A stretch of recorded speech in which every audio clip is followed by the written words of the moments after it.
অনেক মদখোর আমার সাথে বসে একসাথে ডিনার করে, হাফ প্যান্ট পরা, গলায় স্বর্ণের চেইন, হাতে স্বর্ণের ব্রেসলেট, আইসা আমার সাথে ডিনার করছে, আছে এরকম। গাঁজাখোর আসো বসো, বসলেই তো আমি ওর ডিএনএ, চিন্তার ডিএনএ চেঞ্জ করে দেওয়ার সুযোগ পাবো, চিল্লায় বলো ঠিক কি না?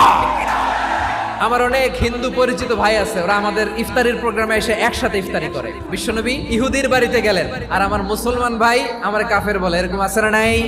মুসলিমরা দেখতে পারে না, সহ্য করতে পারে। বিষ্ণু ইসা ইসলামের খাদেম ছিল ইহুদি, এতদিন খেদমত করলো, একদিনও বিশ্বনবী ওর কালিমার দাওয়াত দেয় নাই। কারণ কি? বিশ্বনবী একটা ভালো সময়ের অপেক্ষা করতেছিলেন, দায়ী সুযোগ খুঁজে কখন দাওয়াত দিলে ব্যাটে বলে হবে, ঝোপ বুঝে কোপ মারে। বিষ্ণু ইসা ইসলাম ভালো সময়ের অপেক্ষা করতেছিলেন, দেখি আস্তে আস্তে এমন সময় আসছে, ছেলে এবার মুমূর্ষ, যখনই টাইমিং পেয়েছেন দাওয়াত দিলেন, পড়ো লা ইলাহা ইল্লাল্লাহ। প্রতিবেশী ইহুদি হোক হিন্দু হোক, যাবেন, সুসম্পর্ক রাখবেন, উপহার দিবেন, বিপদে পাশে দাঁড়াবেন, অসুস্থ হইলে একটু আপেল নিয়ে যান, আঙ্গুর নিয়ে যান। ইসলামের বিউটি দেখে, সৌন্দর্য দেখে অবাক হবে, নসিব ভালো হলে কোনোদিন কালিমা পড়ে মুসলমান হয়ে যাবে।